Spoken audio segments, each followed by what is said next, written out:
우리 이 시간 함께 은혜 나누실 하나님의 말씀, 신약성경 에베소서 4장 11절로 16절까지 말씀 우리 함께 보겠습니다.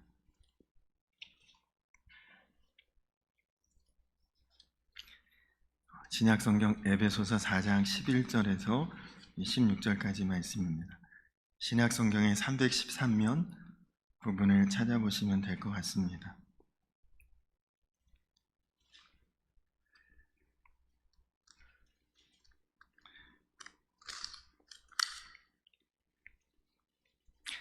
에베소서 4장 11절에서 16절까지 말씀을 저와 우리 성도님들 한 절씩 교독하겠습니다. 그가 어떤 사람은 사도로, 어떤 사람은 선지자로, 어떤 사람은 복음 전하는 자로, 어떤 사람은 목사와 교사로 삼으셨으니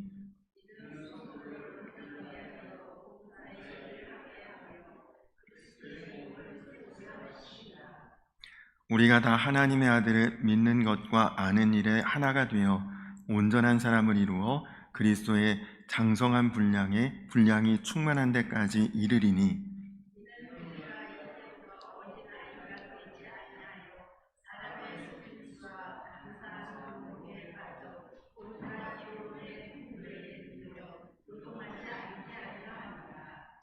오직 사랑 안에서 참된 것을 하여 범사에 그에게까지 자랄지라. 그는 머리니 곧 그리스도라.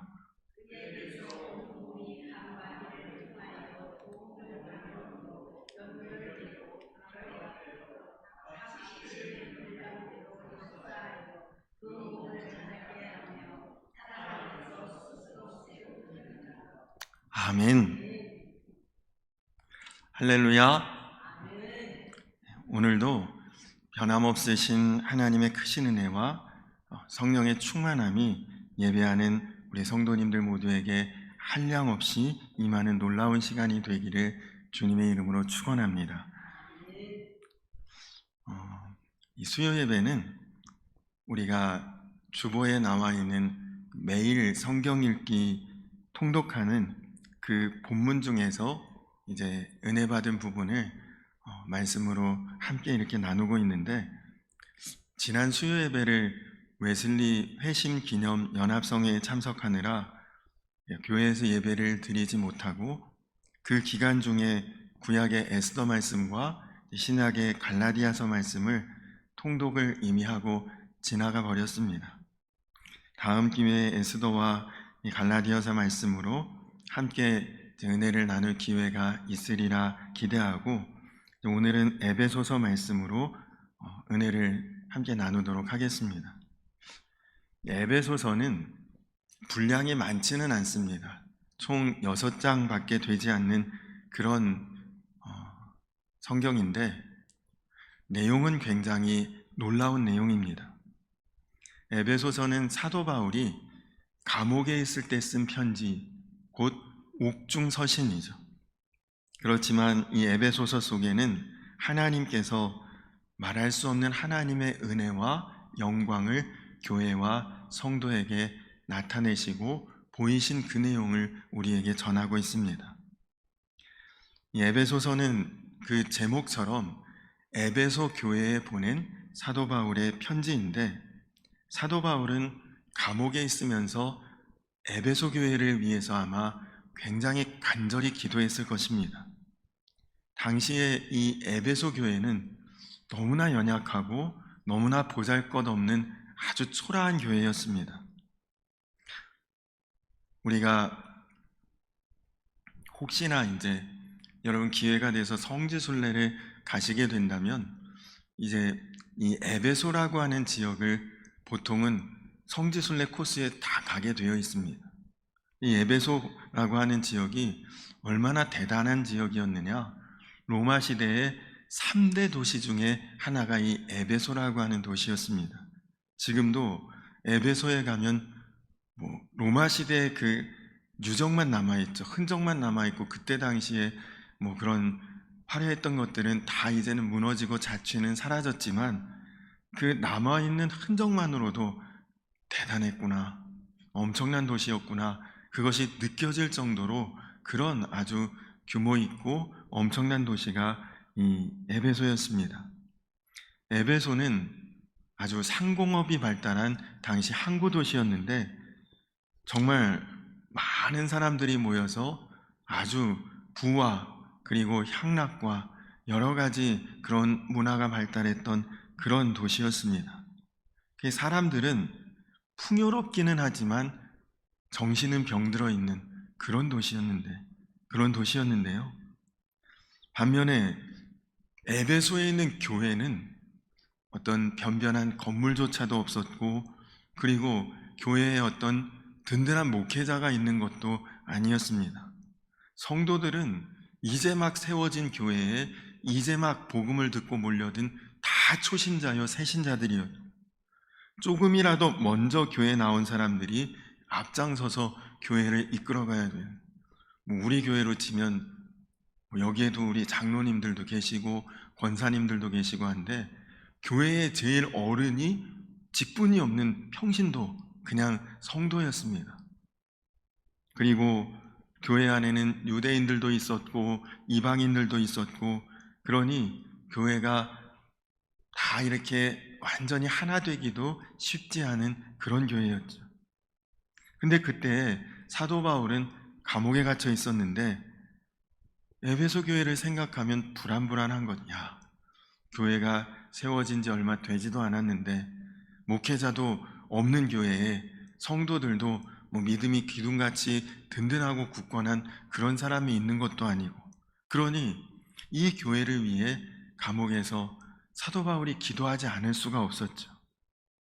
근데 그렇게 옥중에서 기도하는 사도 바울에게 성령께서 교회의 영광과 성도의 놀랍고 풍성한 은혜를 하나님이 바울에게 보이십니다.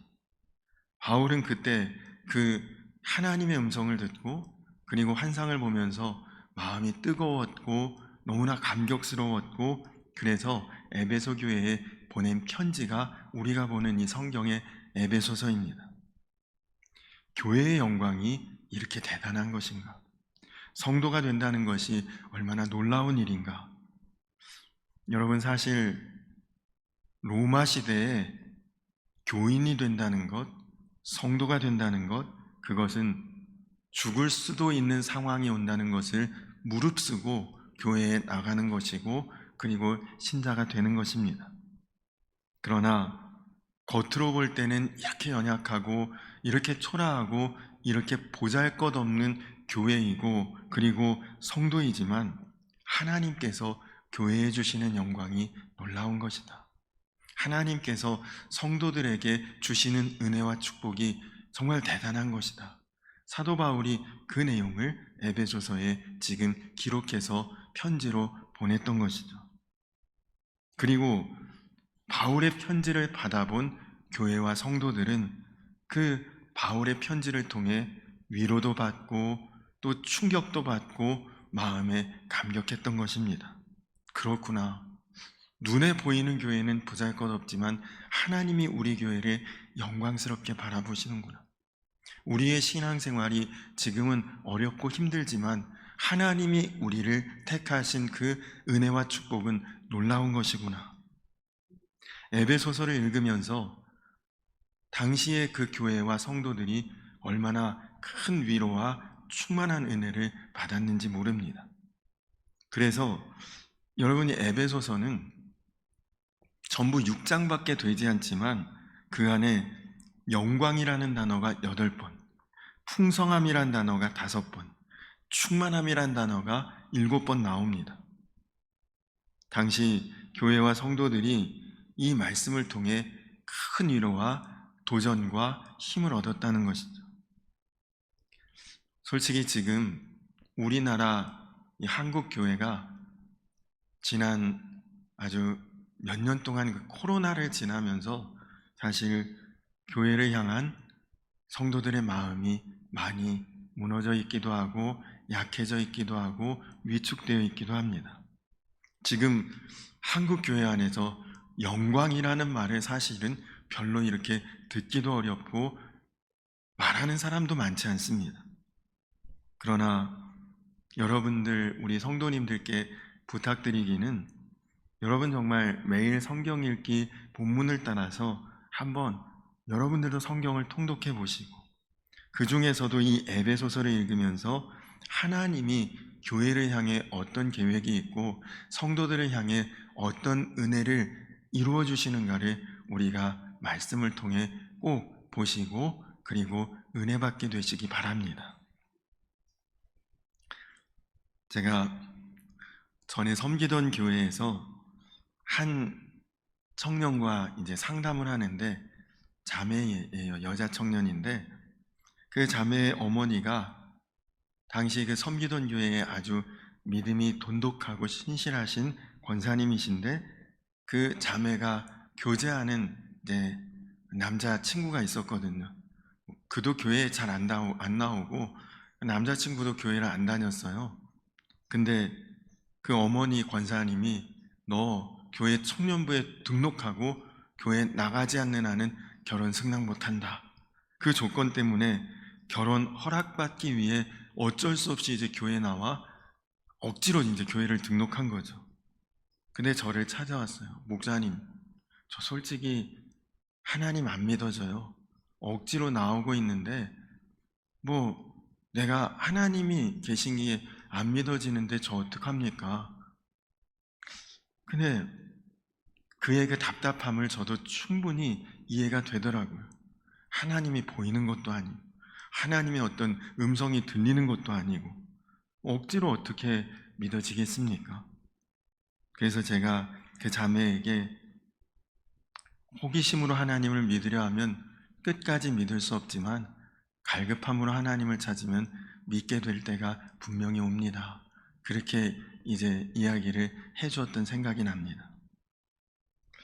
여러분 그렇습니다. 많은 사람들이 좋은 교회 찾아다니고 그리고 또 이제 내가 좀 내 입맛에 맞고 취향에 맞는 그런 교회를 찾아다니지만 여러분 구체적으로 어떤 교회가 좋은 교회일까요? 어떤 교회가 정말 괜찮은 교회일까요? 어떤 좋은 교회를 찾으십니까? 물어보면 또 막상 중언부언합니다. 뭐가 좋은 교회인지도 사실 기준도 별로 없습니다. 내 생각에 자기 위주로 뭐 이러이런 조건이 있고 뭐 이러면 좋은 교회다. 보통은 뭐 그렇게들 이야기하죠. 근데 여러분, 좋은 교회는 어떤 교회가 좋은 교회입니까? 오늘 말씀 중에 그 명확한 답을 에베소서가 우리에게 주고 있습니다. 12절 말씀에 보니까 교회는 예수님의 몸이다. 여러분 이 말씀을 통해 보면 좋은 교회는 예수님의 몸처럼 할 수 있으면 그 교회가 좋은 교회인 것이죠. 이것이 교회의 영광입니다. 여러분 우리 교회가 예수님의 몸이다. 얼마나 영광스럽습니까? 그 거룩하시고 완전하신 그 예수님의 몸이 된다는 것, 그게 교회의 영광인 거죠. 여러분 그러면 그 말씀에 비추어 볼 때 우리 교회가 예수님의 몸처럼 행하고 있는가? 예수님의 마음대로 우리 교회가 쓰임받고 있고 그렇게 잘 하고 있는가? 우리가 이것을 잘 점검해 보면 우리 교회가 좋은 교회인지 아닌지 알 수 있겠죠.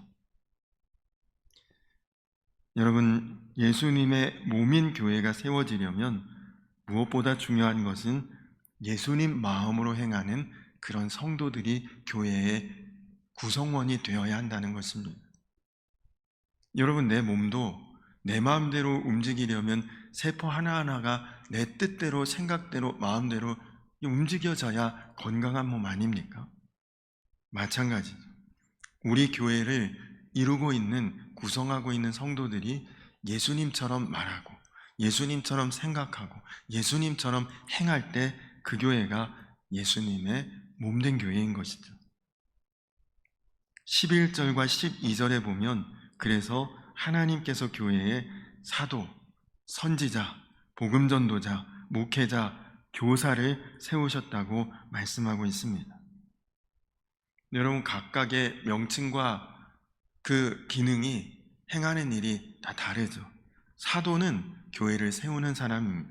선지자는 하나님의 말씀을 전하는 사람, 전도자는 불신자에게 복음을 전해 교회로 인도하는 사람, 목사와 교사는 말씀을 잘 가르쳐서 성도들을 양육하는 그런 사람들인데, 이 모든 사람들의 역할은 결국 한 가지라는 것입니다.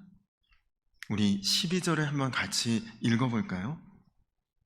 12절 함께 읽겠습니다. 시작. 이는 성도를 온전하게 하여 봉사의 일을 하게 하며 그리스도의 몸을 세우려 하심이라. 아멘. 여러분, 이것이 하나님의 뜻이 세워진 그런 교회의 모습을 우리에게 보여주는 말씀입니다. 우리가 정말 함께 모여 예수 그리스도의 몸을 건강하게 세우는 교회를 이루는 것, 이것이 하나님이 교회를 향한 계획이라는 것이다. 제가 예전에 부목사였으니까 교회 전체를 이끌어 가시고 그리고 교회를 세우는 일은 담임 목사님이 하셨지만, 저에게 청년부라고 하는 그런 교회 안에 부서를 맡겨주셔서 청년부 안에서는 그래도 제가 청년부를 세워가는 일을 해야 되는데, 그때 청년부를 섬기면서 실수했던 것이 청년들을 온전한 그리스도의 몸으로 세우지도 않은 채 막 이런저런 봉사를 처음부터 시키고 그리고 사역을 하도록 그렇게 요청을 했던 것입니다.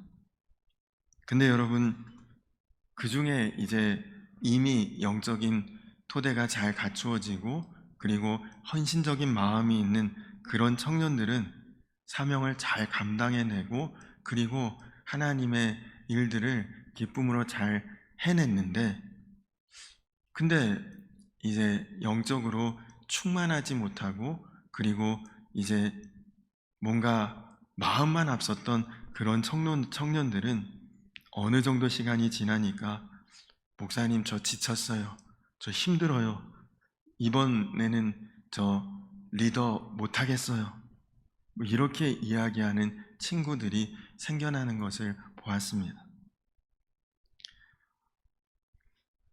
전에 몽골에 단기 선교를 갔었는데요. 몽골에 재팬타운, 일본인 마을이 있었습니다.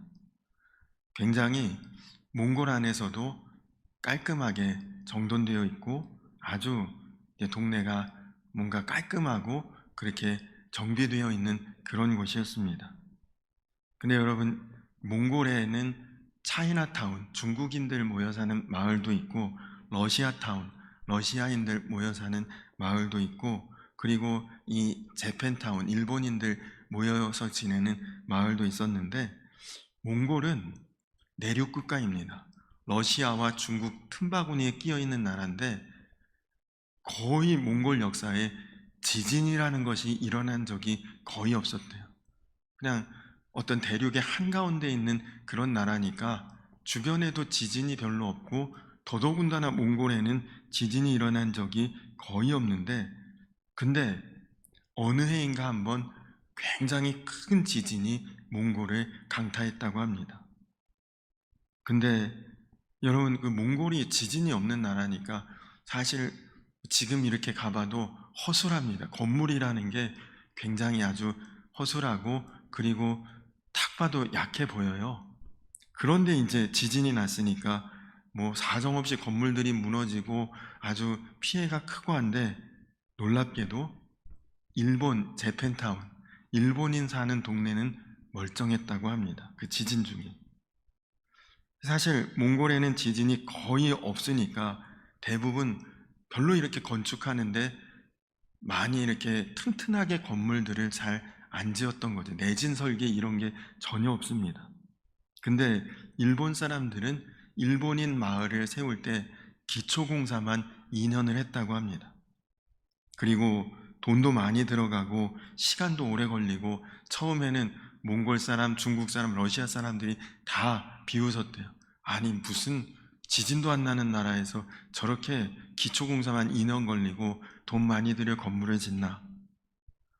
근데 한 5년 정도가 지나서야 일본인 마을이 이제 조성이 되기 시작을 했는데, 공사 기간 길고 공사비 많이 들고 한마디로 가성비가 아주 좋지 못한 굉장히 어리석은 건축을 했다고 이제 다 비웃었는데, 근데 이제 이 일본인 마을 세워지고 5년 있다가 큰 지진이 났는데, 그때 차이나타운 다 무너지고 러시아타운 다 무너지고 몽골 현지인 사람들 마을 말할 것도 없고, 근데 그 지진에 일본 마을은 하나도 손상이 되지 않고 멀쩡하게 있어서 당시에 몽골에서 굉장히 충격적인 일이었다, 그런 이야기를 들었습니다.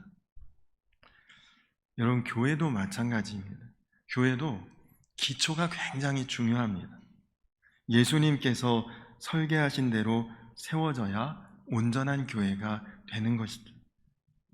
그런데 주님의 뜻대로 먼저 성도들이 온전하게 되고 그 다음에 봉사를 맡겨야 교회가 든든하게 세워지고 문제가 없고, 그리고 뒤에도 건강하게 아름답게 하나님의 뜻대로 지속적인 일들을 해나갈 수가 있다는 것입니다.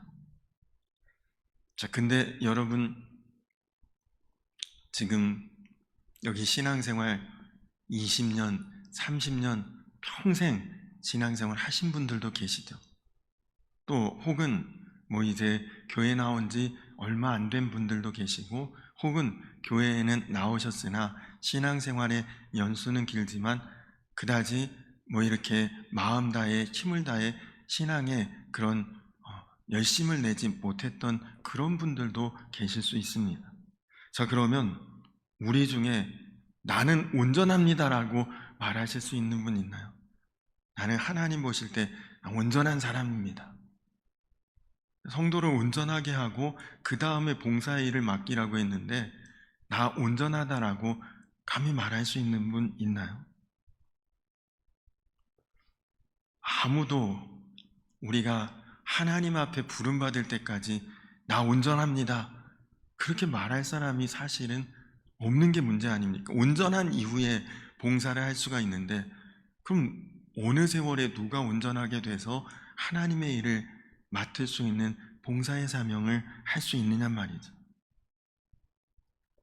제가 이 말씀을 묵상하면서 그러면은 교회에는 봉사할 사람이 누가 있나, 그런 고민이 생기더라고요.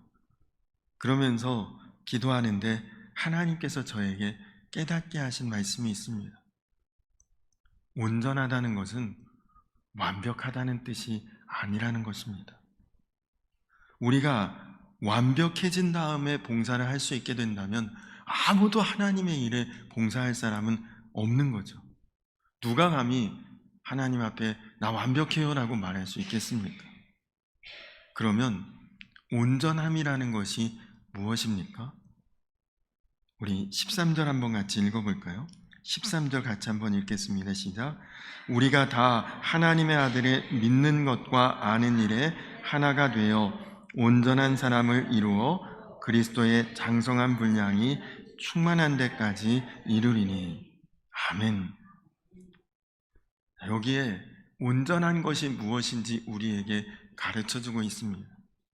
온전한 것은 무엇이냐? 예수님을 분명히 믿는 자가 온전한 것입니다.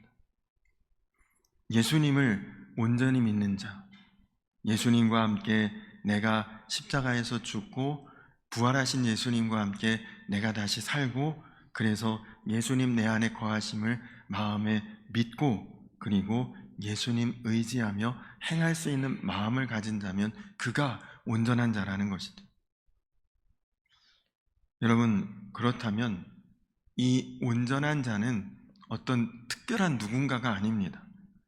뭐 목사님이나 선교사님이나 아주 특별한 은사를 가진 그런 사람이 온전한 사람이지 나는 아니잖아요. 근데 그렇지 않습니다. 모든 성도는 다 온전한 사람이 될 수 있고 온전한 사람이 된다는 것입니다. 이 자리에 있는 우리 모두를 온전케 만드실 분이 하나님이시기 때문입니다. 저는 술도 못 끊었는데요. 저는 아직 그렇게 경건하지 못한데요. 저는 아직도 세상에서 즐겁고 재밌고 좋은 게 많은데요. 그래도 하나님이 온전케 하십니다. 내가 애쓰고 내가 노력하고 내가 힘써서 되는 것이 아니라 하나님께서 우리를 그렇게 만들어 주시겠다고 약속하셨기 때문입니다. 그러니까 온전한 사람이 되는 것은 시간 문제가 아니라 믿음의 결단의 문제인 것입니다. 여러분, 우리가 예수님 믿기로 다짐하고 결단했다면 그러면 하나님은 우리를 온전케 하신다는 것입니다. 여러분, 우리가 그렇게 이제 예수님 마음을 품고 그리고 예수님 안에서 내가 온전한 믿음으로 살기로 결단하면 우리가 보는 것이 다 달라 보입니다.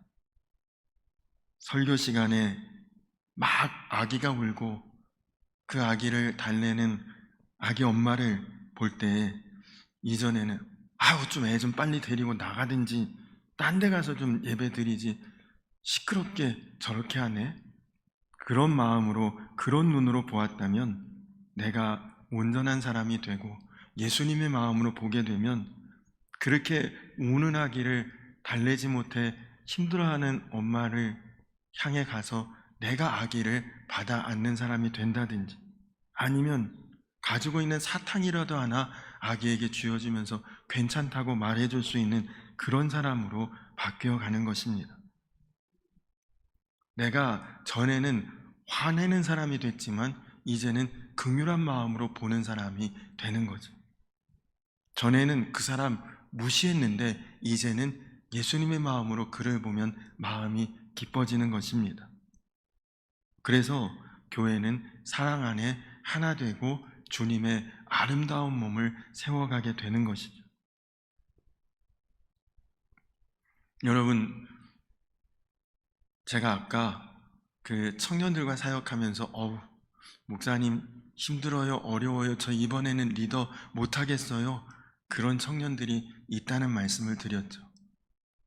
그래서 어느 정도 내가 내 힘으로 열심히 하고 내 힘으로 수고하고 그러다 보면 탈진이 와요. 이젠 도저히 못하겠다. 목사는 탈진할 일이 있을까요, 없을까요? 늘 교회에서 사역하고 늘 이렇게 은혜롭고 좋은 성도님들만 만나는데 시험 들 일이 뭐 있겠고 또 은혜가 충만한 데서 사는데 탈진할 일이 왜 있겠습니까? 그렇게 생각하실지도 모릅니다. 근데도 목사인 저도 탈진할 때가 있고 시험 들 때가 있습니다. 저는 영적으로 뭔가 답답함이 있고 또 문제가 있고 이게 내가 하나님 앞에 뭔가 부족함이 있어서 그런가? 하나님 마음에 합당치 못한 죄가 있어서 그런가? 그래서 탈진이 오고 마음에 시험이 오나 그렇게 생각을 했었거든요. 근데 가만히 기도하면서 제가 느낀 것은 열심히 할 때 탈진이 오더라는 것입니다.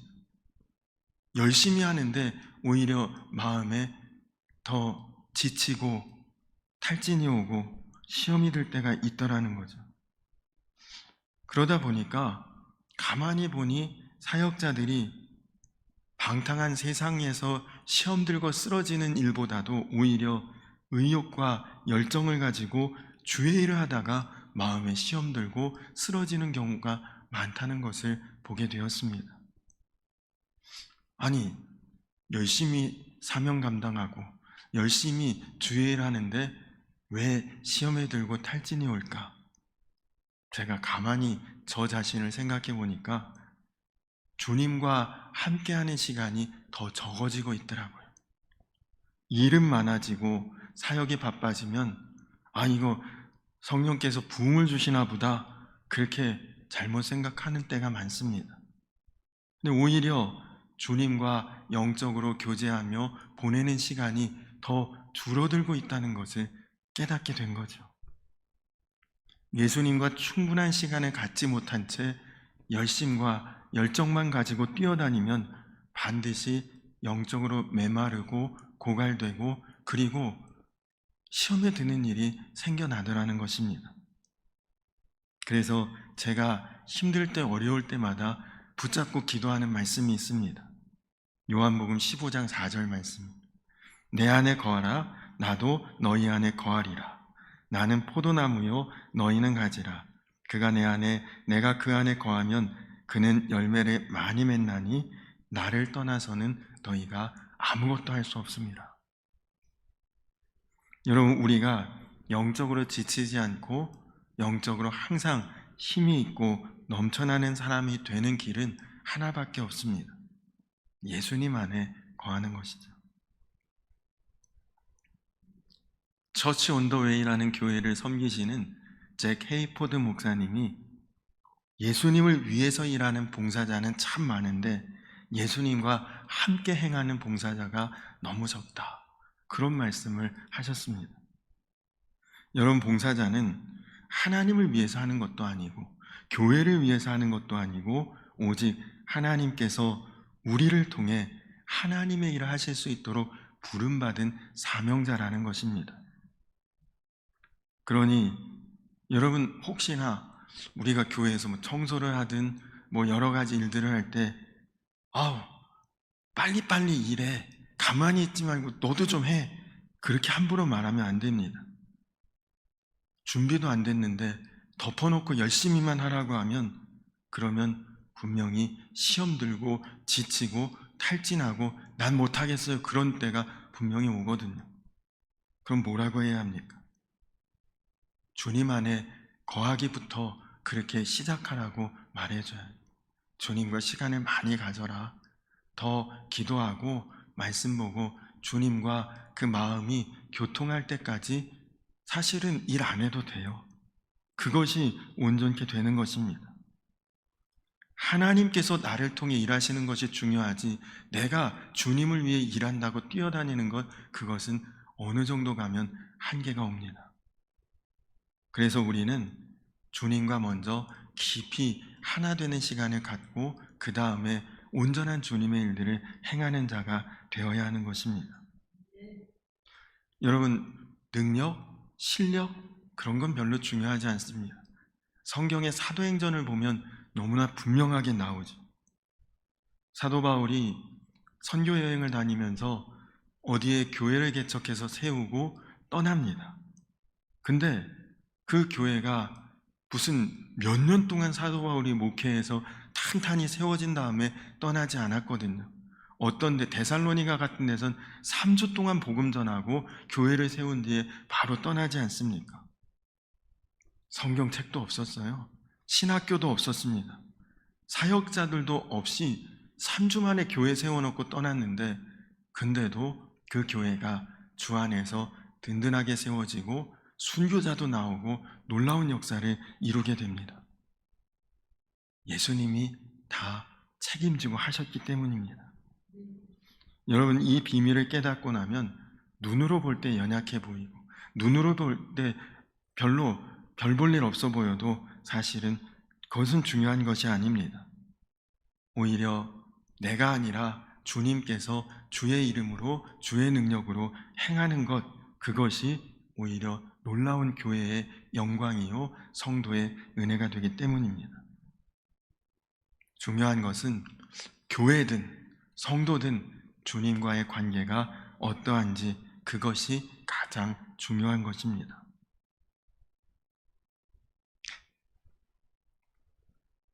제가 자꾸 예전에 섬기던 교회에서 있었던 일만 말씀드려서 죄송한데 우리 교회에선 그런 일이 없으니까 감사하죠. 근데 전에 섬기던 교회에서 교회 오신 지 얼마 안 되는 새가족 한 분이 저에게 이런 말씀을 하셨어요.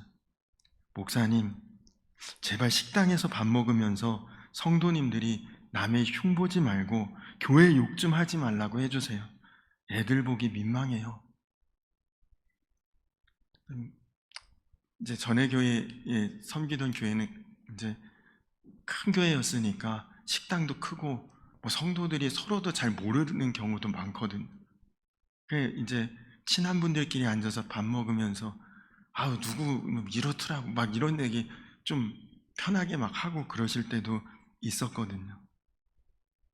아마 교회에서 사역하시다 보니 지치기도 하고 이제 그러다 보니까 막 마음의 원망도 불평도 그냥 막 나오고 그런 이야기를 교회 온 지 얼마 안 되는 새 가족이 듣고 마음이 좀 불편했다는 이야기를 저에게 하신 거죠. 여러분, 그렇습니다. 내 힘과 내 노력과 내 의지와 내 능력으로 하려고 하니까 자꾸 지치기도 하고 시험도 들고 탈진도 되고 어려울 때가 오는 것입니다. 그러나 우리가 정말 예수님 안에 거하고 또 그 주님이 내 안에 함께 하시면 모든 것을 감당할 수 있고 행할 수도 있고 그리고 지속적으로 사역을 해도 지치지 않고 끝까지 갈 수 있는 그 힘을 주님께서 우리에게 온전히 이루게 하실 줄로 믿습니다. 어떠한 상황에서도 누구를 만날지라도 은혜의 생수의 강이 내 안에 흘러 넘치게 하는 주님의 그 은혜 가운데 거하시기 바랍니다. 찬송가 가사 중에 날마다 주를 섬기며 언제나 주를 기리며 그 사랑 안에 모든 것을 이룬다는 그 찬양의 가사처럼 우리 교회와 성도님들이 바로 그런 온전한 주님의 교회를 이루고 온전한 성도의 모습으로 나아갈 수 있기를 주님의 이름으로 간절히 축원합니다. 우리 같이 찬양하고 기도하겠습니다. 우리에겐 소원이 하나 있네. 교회를 교회되게 우리 찬양 같이 한번 찬양하고 기도하고 예배 마치도록 하겠습니다.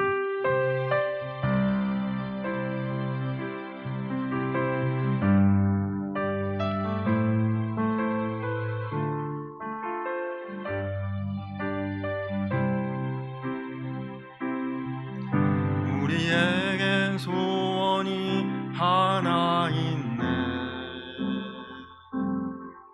주님 다시 오실 그날까지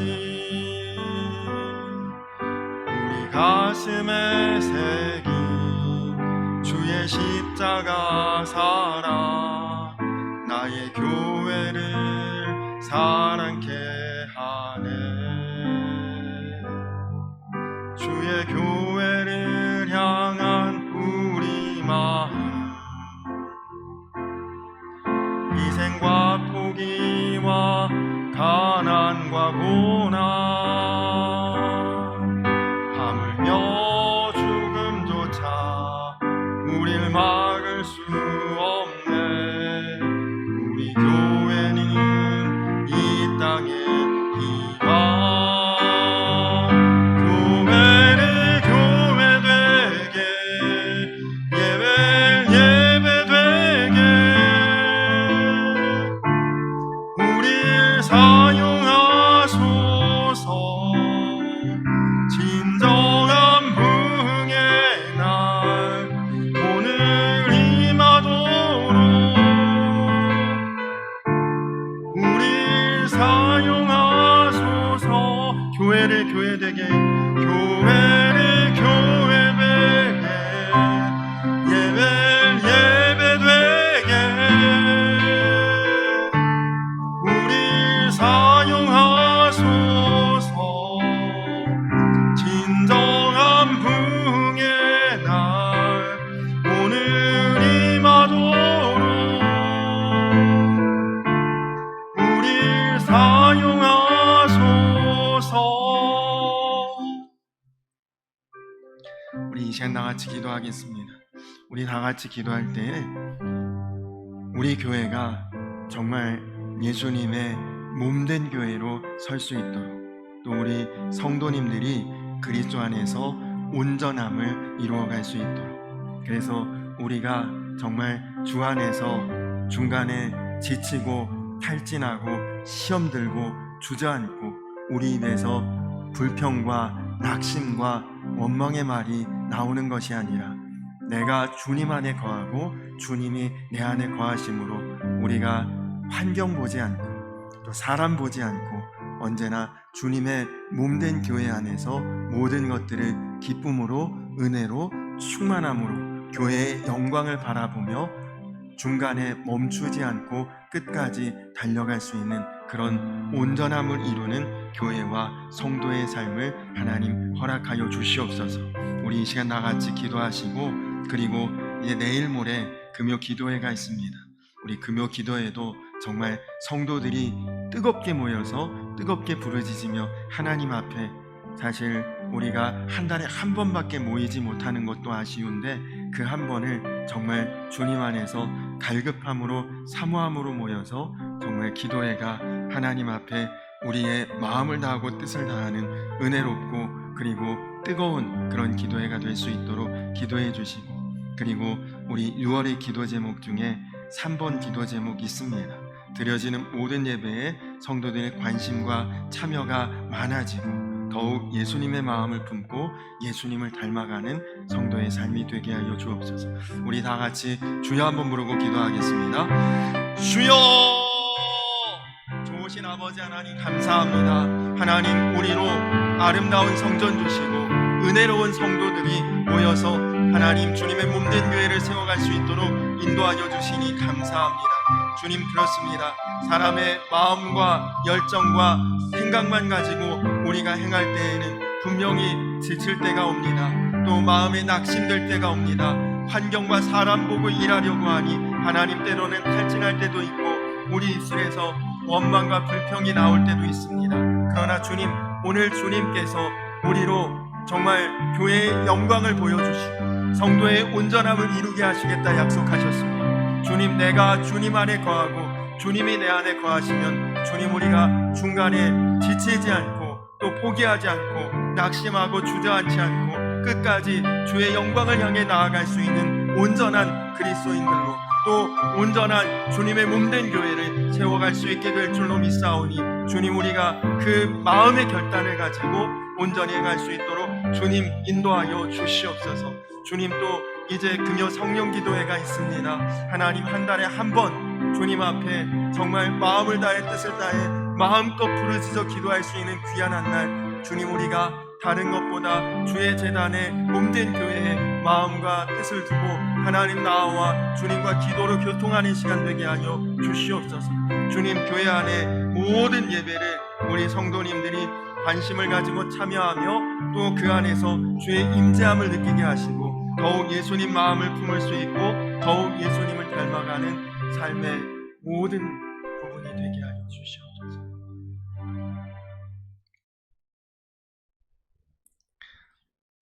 우리가 다 하나님의 아들을 믿는 것과 아는 일에 하나가 되어 온전한 사람을 이루어 그리스도의 장성한 분량이 충만한 데까지 이르리니.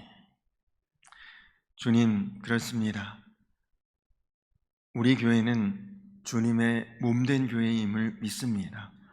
주님의 몸된 교회 안에 우리 모든 성도님들이 주님 안에 장성한 분량을 이루고 온전함에 이르게 하실 줄로 믿습니다.